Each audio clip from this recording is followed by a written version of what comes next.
All right, this is the Algebra 1, new Unit 7, Lesson 8 video over geometric sequences.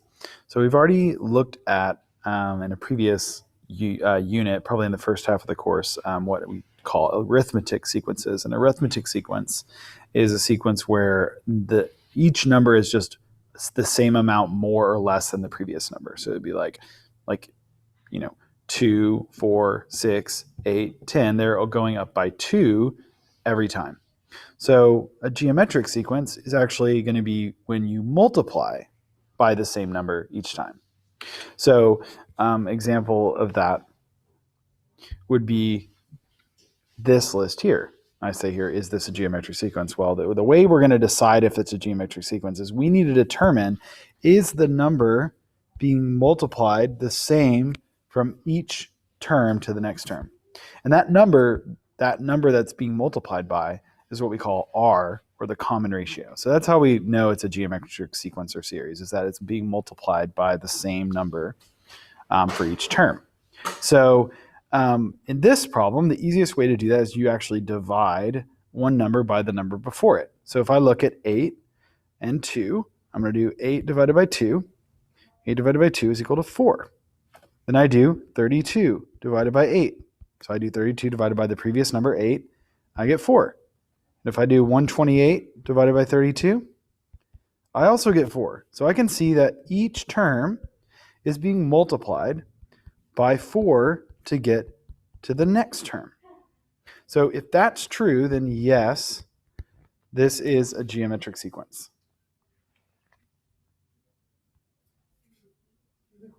Yeah, it's fine. I'm going to record one video. I'm about to go. So that's basically how you know if something is a geometric sequence. Is each successive number being multiplied by the same number to get each term? So 2 times 4 is 8, 8 times 4 is 32, and so on. So once we know that, we can easily find the next term of a sequence. So like here, we see we have 4, 12, 36, 108. So if we want to find the next 3 terms, we first need to know what is it that's being multiplied to get from one term to the next. So again, the easiest way, if you're not sure right off the bat, divide the 2 terms and you get 3. So this is being multiplied times 3, and then 12 times 3 is 36, and 36 times 3 is 108.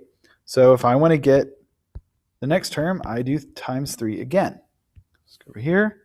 I want to do 108 times 3, and we get 324.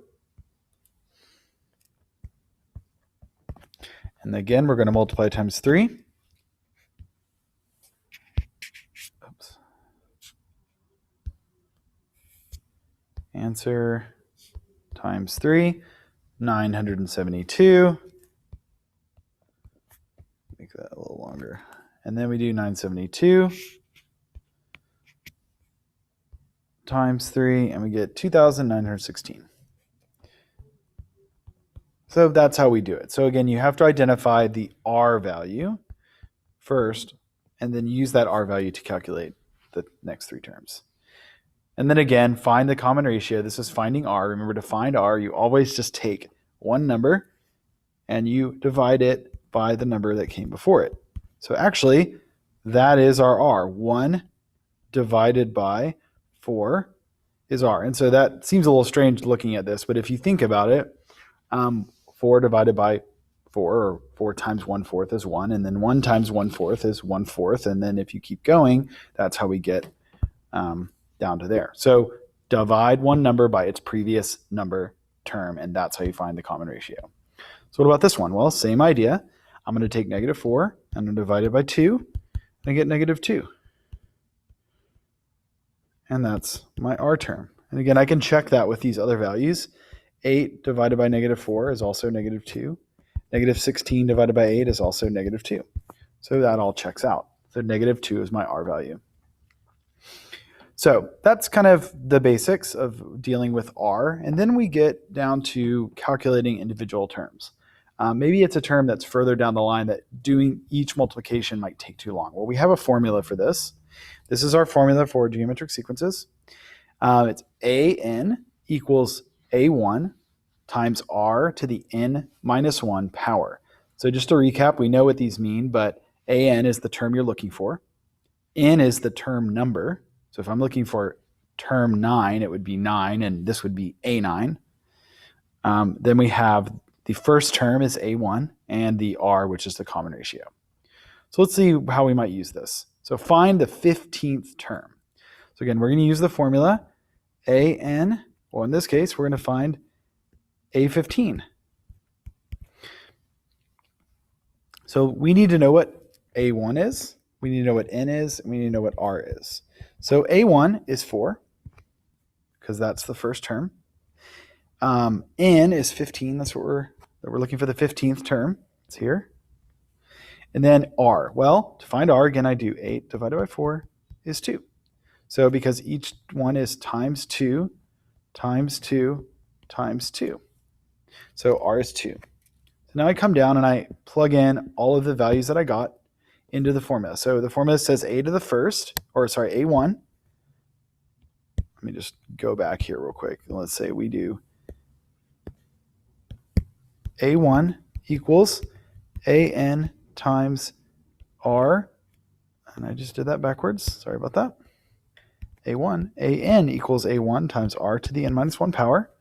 In ours, we're doing A15 equals 4, that's A1, times R, which is 2, to the N minus 1 power. 15 minus 1 power. So really we're doing 4 times 2 to the 14th power. Let's go do that on our calculator. Let's go back here.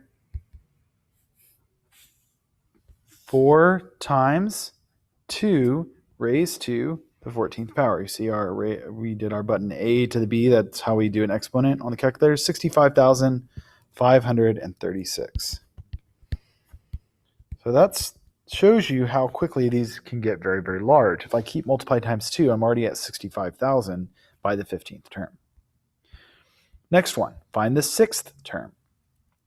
So again, we need to identify A1, N, and R. A1 is 2.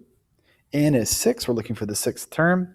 And then to find what I multiply, I do negative 6 divided by 2, and I get negative 3. Negative 3 is my R value. So then I go into my formula, and I plug in what I know into the formula. AN equals A1 R to the N minus 1 power. A1 is 2 times negative 3 raised to the 6 minus 1 power. So it's going to be 2 times negative 3 raised to the 5th power. And notice I put in parentheses. Anytime you have a negative number being raised to an exponent, you need to put parentheses around it. So I'm going to do 2 times negative 3 raised to, parentheses, raised to the negative, or the 5th power. And we get negative 486. And that's going to be A6. All right. So that's how you do that. So you can see you just need to be plugging these values into the formula and getting into the calculator correctly. This is not supposed to be there because I put this question on another page. So let's hop over to our other drawing. And the other thing we're going to have to do is write an equation. So to write the equation, you're going to take this general form, AN,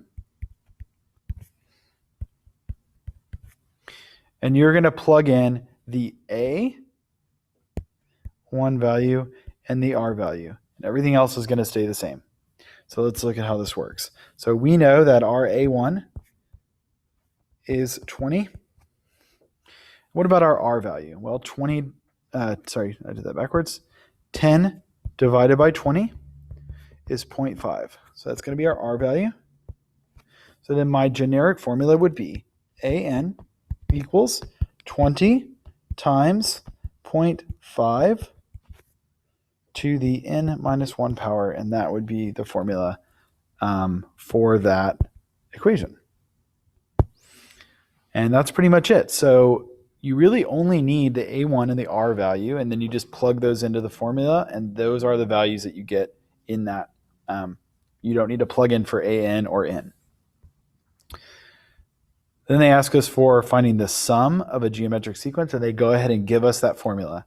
So to find the sum of a geometric sequence, the formula should actually say, to find the sum of a certain number of terms. In this case, I'm finding the sum of the first 7 terms.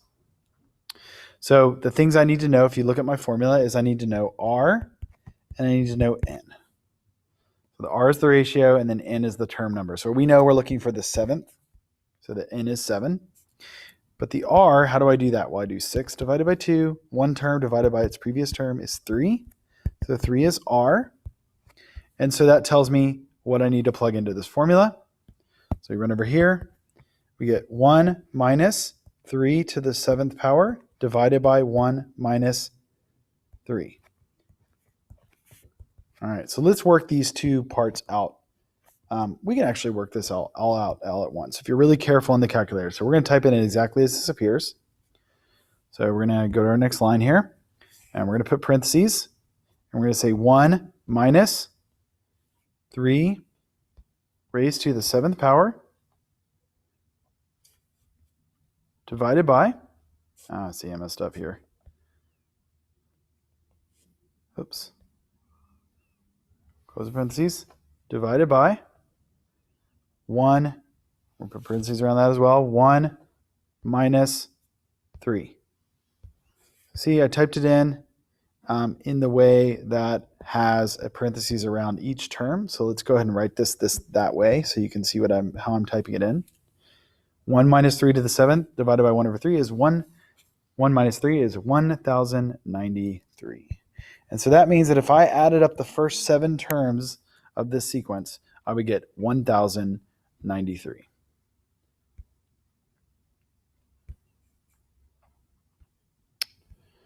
All right, so that is it. So just to kind of look at the lesson itself, I've gone over all this information. You've got some vocab at the top.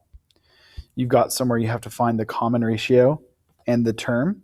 So again, once you find what the R is, you just find the next term. Same thing with number 8. Starting with number 9, you find the 9th term using the formula. So again, use the examples I did there for 9, 10. The example I just did it goes with number 11. So find the sum. And I realized I made a mistake here, so I'm actually going to have to go back and do this. There is a part of that formula I forgot. Sorry about that. So let's do this. Let's go back to this step here, and I'll edit this out. So if you're watching this, I made a mistake on the original formula here. So to do that, I needed to have A1 as well. So we need to identify A1. A1 is 2. So then the formula actually reads the following. 2 times 1 minus 3 to the 7th over 1 minus 3. And that's the number. So the resulting answer is, once I do that, let's go back to the beginning. Oh, no. And I should have had a 2 in front of this. And there we go. 2,186 should have been the answer for that sum. So hopefully you caught, or hopefully you watched through so you could see that. That's my mistake. So make sure you use the correct formula here on number 11. Number 12, choose the equation. We talked about how to find the equation. You need to find the R value and the first term and plug those in. I did an example of that already. Same thing with number 13, same type of problem. Find the formula. And then there's a skills review question that you can do. That's just a review from a previous unit. All right, so that's it. And that is our final unit. So the next thing you'll get from me is a review of everything. Please let me know if you have questions, reach out, sign up for open tutoring. And that is it for lesson 8.